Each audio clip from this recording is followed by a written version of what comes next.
Hello, I'm Paul McGuire Grimes. Harrison Ford has played many iconic roles in his career, but he dons the hat and whip one final time as famed archaeologist Indiana Jones in Indiana Jones and the Dial of Destiny. It's in theaters and I want to talk about it. This is Paul's trip to the movies.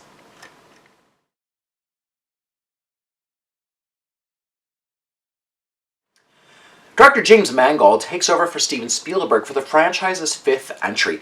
He opens the film with a pretty lengthy prologue, taking Indy back to fighting with the Nazis.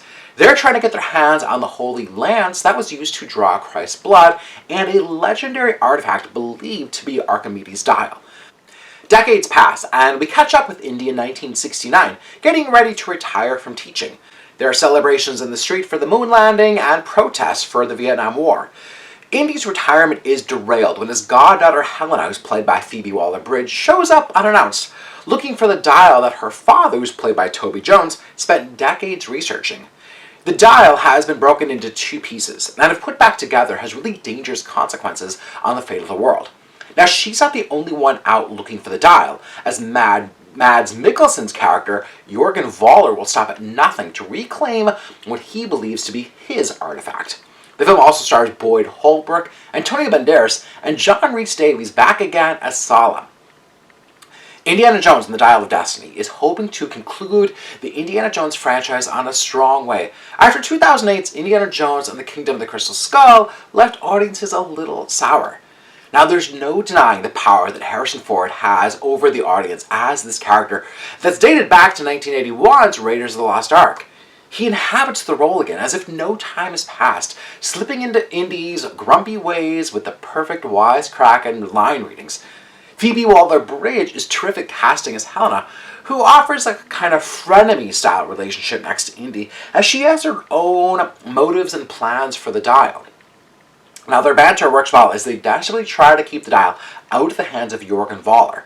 Mads Mikkelsen is always reliable as the token villain, but he felt a little reserved here, going for the kind of quiet but deadly approach as he lets his henchmen do all the work. Director James Mangold, who's best known for Walk the Line, Logan, and Ford v Ferrari, has the daunting task of making an Indiana Jones film feel like a Steven Spielberg film, while then adding in his own artistic style and viewpoint to it. And you can't help but think of all the other Steven Spielberg Indiana Jones movies while watching this new one, and then realize that only Spielberg can do Spielberg. Dial of Destiny is missing that visual eye, as Spielberg storyboarded and created some iconic images that are just forever associated with this character. And Mangold can't quite get there. He and cinematographer Phaedon Papamichael used too many close-ups and an overabundance of CGI to pull this off. The action sequences are too tied in. The life-or-death adventure just never feels close to the edge-of-your-seat peril that we've felt with Indy before. There's an attempt to kind of recreate the snake scene from Raiders, but it's too dark and CGI heavy to make the audience squirm in their seats. Now, this may all seem really picky, but Dial of Destiny, I think, just fails to capture the epic scale of what this globe-trotting adventure is known for. There's something about filming a movie that's set in 1969, but with 2022 technology that doesn't look right when you think back to the practical sets, the models, and the effects that the original trilogy had back in the 1980s.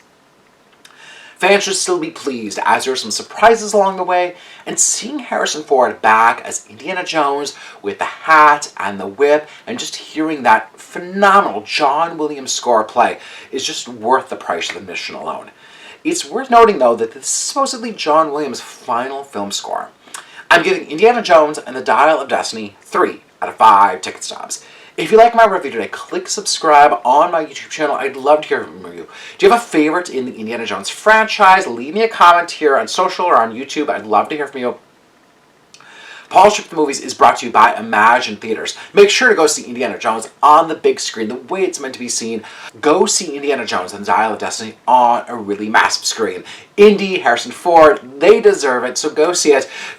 Get tickets now, whether it's through their app, through their website. They've got some fantastic programming coming up, some community events, and tickets are on sale for my movie series. Just look for Paul McGuire Grimes Presents. You can get tickets now. Coming up July 23rd is the classic Sunset Boulevard. Tickets are on sale. We'll do a talk back afterwards. Coming up in August is Taxi Driver. September is The Breakfast Club, and then in October, we're going to be watching Zodiac, so get your tickets today before they sell out.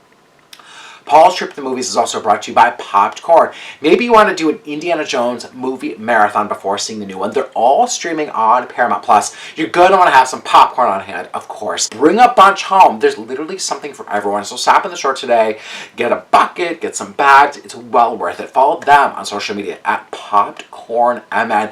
Find out what they're popping, what some specials are, what their flavors of the month are. I know you're going to love it. Thank you so much for watching my review of Indiana Jones and the Dial of Destiny. This is Paul's trip to the movies.